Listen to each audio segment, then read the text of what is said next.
നമസ്കാരം. കഴക്കൂട്ടം കാരോട് ദേശീയപാതയിൽ അപകടങ്ങൾ കുറയ്ക്കുവാനായി പുതിയ മേൽപ്പാലങ്ങളും മറ്റ് പരിഷ്കാരങ്ങളും നടന്നു വരികയാണ്. അതിനിടയിലാണ് മറ്റൊരു വിഷയം ശ്രദ്ധയിൽപ്പെടുന്നത്. ഈ കഴിഞ്ഞ ദുഃഖവെള്ളിയാഴ്ച ദിനത്തിൽ ഒരു യുവാവ് ബൈക്കുമായി താഴേക്ക് പതിച്ച് തൽക്ഷണം മരണപ്പെട്ടത് വാർത്തയായിരുന്നു. ഇതിനു മുൻപ് ഇത്തരത്തിൽ നിരവധി അപകടങ്ങൾ ബാരിക്കേഡുകൾക്ക് ഉയരമില്ലാത്തത് കാരണം താഴേക്ക് പതിച്ചു നടന്നിരുന്നു. ബൈപ്പാസും സർവീസ് റോഡും തമ്മിൽ വേർതിരിച്ച് ഇരുമ്പിൽ നിർമ്മിച്ച ബാരിക്കേഡുകൾക്ക് 1.5 മുതൽ 2 അടി വരെയാണ് ഉയരം. സർവീസ് റോഡിന്റെ ഉയർന്ന ഭാഗത്തു നിന്നാണ് അപകടങ്ങൾ ഉണ്ടാകുന്നതെങ്കിൽ മരണവും ഉറപ്പാണ്. ഇതുകൂടാതെ ബൈപ്പാസിലെ വെളിച്ചക്കുറവും അപകടങ്ങൾക്ക് ഇടയാക്കുന്നുണ്ട്.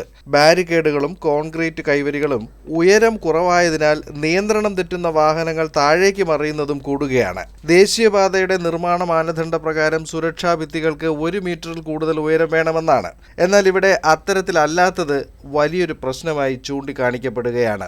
ഏറ്റവും അവസാനമായി കോവളം കല്ലുവട്ടാൻകുഴി മുക്കോല റീച്ചിലാണ് ക്രാഷ് ബാരിയറിൽ ഇടിച്ച് നിയന്ത്രണം വിട്ട യുവാവ് 40 അടിയോളം താഴ്ചയിലേക്ക് വീണ് മരണപ്പെട്ടത്. കഴിഞ്ഞ ജൂലൈയിൽ വെൺപാലവട്ടത്തിന് സമീപം സ്കൂട്ടർ യാത്രക്കാരി ഉയരം കുറഞ്ഞ സുരക്ഷാ ഭിത്തിയിലിടിച്ച് താഴെ സർവീസ് റോഡിൽ വീണ് മരണപ്പെട്ടിരുന്നു. ഇത്തരത്തിൽ കഴിഞ്ഞ വർഷം പല അപകടങ്ങളും നടന്നിരുന്നു. ദേശീയപാതയിൽ പലയിടത്തും 40 മുതൽ 50 അടി വരെ താഴ്ചയിലാണ് സർവീസ് റോഡുകൾ വരുന്നത്. ഇവിടങ്ങളിലെല്ലാം ക്രാഷ് ബാരിയറുകളുടെ ഉയരം കൂട്ടണമെന്നാണ് ആവശ്യമുയരുന്നത്.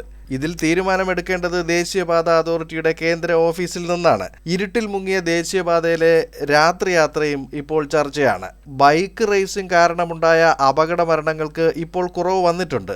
എങ്കിലും ഇടയ്ക്കിടയ്ക്ക് മത്സരയോട്ട വാർത്തകളും വരുന്നുണ്ട്. കാരോട് ഭാഗത്തു നിന്ന് തമിഴ്നാട്ടിലേക്കുള്ള ഭാഗത്ത് പണികൾ പൂർത്തിയാകുന്നതോടെ ഏറ്റവും തിരക്കേറിയ ഒന്നായി ഇവിടെ മാറുകയാണ്. ഈ പ്രശ്നങ്ങൾക്കെല്ലാം ശാശ്വതമായ പരിഹാരത്തിനുള്ള നടപടികൾ ഉണ്ടാകുമെന്ന് പ്രതീക്ഷിക്കുകയാണ്. അടുത്ത വീഡിയോയിൽ മറ്റൊരു തലസ്ഥാന വാർത്തയുമായി വീണ്ടും കാണാം.